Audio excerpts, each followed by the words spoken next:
Impressive win for you tonight. Thank you. Very big win. Obvious the physical tests, the physical challenge that wasn't there against a much bigger, stronger man. So can I just ask you kind of how you feel right now, what this win means to you? Yeah, man, I'm a little sore right now. He kind of, everything he touched hurt, you know. A really powerful guy, and he's a really mean guy. I try to score points sometimes, move around. Everything he did was you know, looking to just crush you, looking to break you. So that's how I feel right now, but I'm happy it's over with. I'm glad to get him past. You know, it's a tournament. I grew up doing tournaments, and one of the things about it is you gotta advance any way you can, and you know, and then hanging in there and being durable. We got alternates lined up for that very reason. But I think if Rampage and I got lucky anywhere, it was that we got to go first. So we'll have the most recovery. Nice.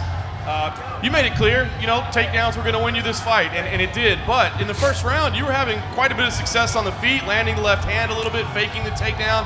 I'm curious, was that always your strategy? Did you think you would be able to strike with them a little bit, or did that just kind of happen on the fly? No, well, I don't know if I ever thought about it too much, but I always try to punch my way in and get close, see where the other guy's at, and set him up. I've had fights before where I can't take the guy down, so I work on that stuff every day. I had dreams in 2000 of being an Olympian for boxing. I never talk about it. I ended up pursuing wrestling, but I've been boxing. I think I boxed more than any of these guys have. I don't know that they've ever competitively boxed. I used to competitively box, so you know, it's definitely plan B for me, but I know how to box. And lastly for me, Chael, maybe kind of a funny question since you're victorious tonight, but knowing how tough it was and, you know, knowing, as you said, how strong and powerful he was, does it give you any pause at all to think that, you know, the guy that's coming out of the next side of your bracket is going to be a true heavyweight? Oh, yeah, I got to get better. I got to get better for sure. I got to make some changes. I didn't fully know what I was getting into tonight. I got some sparring partners that are big, but, you know, they're not as good as Rampage. They're not as strong as Rampage, and so I learned a lot in there tonight, and now I got to get better. I got to make some changes. I don't know that I'll try to get stronger, but some of my movements got to be different. Some angles got to be different. But I didn't know how else to do it. I had to jump in there, right? The date was set. The contract was signed. So, yes, to answer your question, yes, I got to improve. Chael, I'm curious, when did you add that oblique kick to the knee into your arsenal? Never saw that from you before, but you were going right after Rampage's knee in the first round. Oh, you know, I saw John Jones had done that to him. John's a little longer than me, but that's kind of where I got that idea. And I was just trying to get close. You know, we had some separation in that fight that was kind of hard to close that distance. Every time I stepped in, he was throwing something really hard, and I was trying to lead with a jab, which isn't as powerful. I was just trying to kind of figure myself out in there. He was attacking your body pretty severely. It looked like you had a lot of redness on your torso. Can you compare Rampage's power to someone else? I mean, who is the next most powerful guy you've ever felt punches like that from? Oh, yeah. You know what? Vanderlei Silva actually hit really hard, too. He would be second. Rampage would be one. He hit me somewhere in that fight. I don't know the round in the body, and I went, oh, and he heard that, and he just dropped his hands and he must have hit me 10 more times. But there's nothing I can do. It's a natural reaction when you get hit, right? It doesn't matter if you're a prize fighter or just a regular guy. Is very natural. So I think I tipped him off a little bit there. I didn't have much of a poker face, and I paid for it. And we know that you and Rampage had a little bit of a bet going into this one. How do you go about collecting that $30K? Are you going to wait for him by the door? Is he going to mail you a check? What's the deal there? I'll tell you this. We'll see if he is a man of honor. We did shake on that, but I'll tell you the other side, I will not cash his check. But I do expect him to hand me one. But what I do with it is my business. But I'll tell you, I will not cash that check.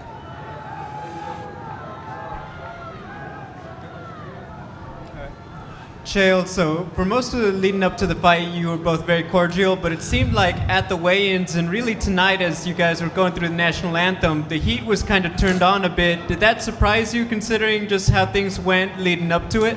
I don't know if I'd use the word surprise, but I mean, this is competition, and I would never try to sell anything. I didn't have heat with Rampage. We did a press tour together. He was a real gentleman. I think he thought the same thing about me, and I wouldn't try to make believe anything or pull it over the fans' eyes or the media's eyes or Rampage's eyes. But when he steps in there, the first chance I get to put a knife in his back, I'm going to do it. And I trust that he knew that about me. And, you know, as he made that walk, it was game on. And the rules are the rules, and we'll operate within the rules, but there's not a whole lot of them.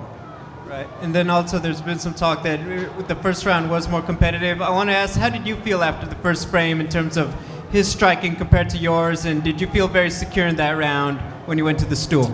I don't really remember the fight very well. I don't remember any of my fights very well. I got to go back and watch them, but I felt like it was a really hard fight, and I felt like, finding that range was really important because I stepped in it a couple of times. I got too close, and he hit really hard.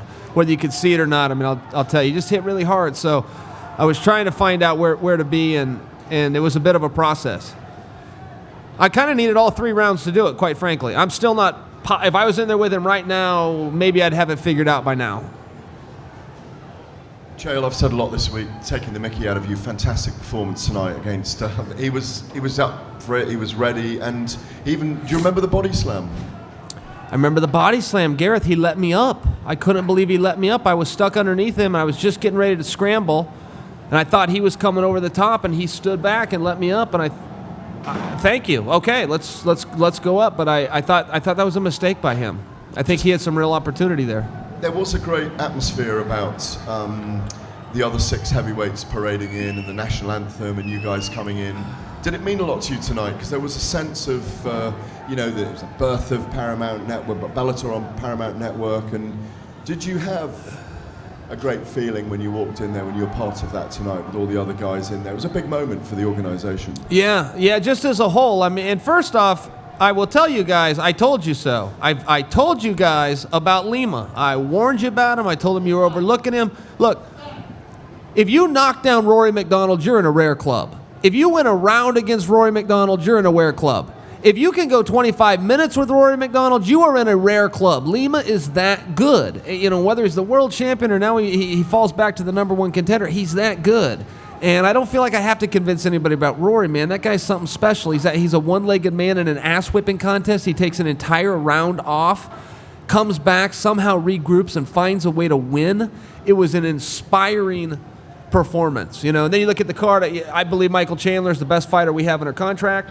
Move for move, skill for skill. Aaron Pico's the scariest teenager to ever get in the ring. It was just an awesome night. My own teammate Bamba went out there and fought his heart out. I thought that Royce's son, I thought that he got some great experience, great job by his opponent, but I thought he did a good job too, and maybe learned a couple things. It was just a really good night for me, and that's as a fan. I'm speaking to you as a fan. I loved it. Chael, over here. With each takedown, were you counting how much money you were winning at the end of the night? Was it just tallying up with you? No, I never thought about it. I never knew how serious to take it, but it did feel good to get him down. I was trying to pass his guard. I had a hard time passing. He was very strong. Went for a can opener. I tugged on that big neck of his. It didn't budge an inch. He was a really powerful guy. I put 2 arms on one of his. I had him locked out. I couldn't budge it. It was like an iron pipe. He was a strong guy. And what did he say? What did you guys say to each other after the fight? It looks like you guys are. He was very nice. He said, "Good job." He said, "You had a great game plan," and he said, "You surprised me with the boxing." And I said, "Thank you." Yeah, it seemed after the first round that Rampage was getting tired. Did you feel him getting tired at all after the first round? I could hear him breathing a little bit. I didn't notice that it really slowed him down, but I had a big problem in that fight finding my range. I was talking about that earlier, but I had a big problem engaging and getting in there. I was circling a little bit. I knew he couldn't reach me, but when I wanted to come in and reach him, he was a little far out, and it was just a little bit tough. And that's my comment. And after the fight, people were booing you in the arena, and you being the heel. Did you embrace the hate for you? I didn't know they booed. Did they boo some? I didn't know that. I was listening for the boos, and I didn't get them, and it disappointed. I even asked my sister afterwards. I said, "What was with that crowd tonight?" I couldn't hear him, but. Good. Thank you. F 'em.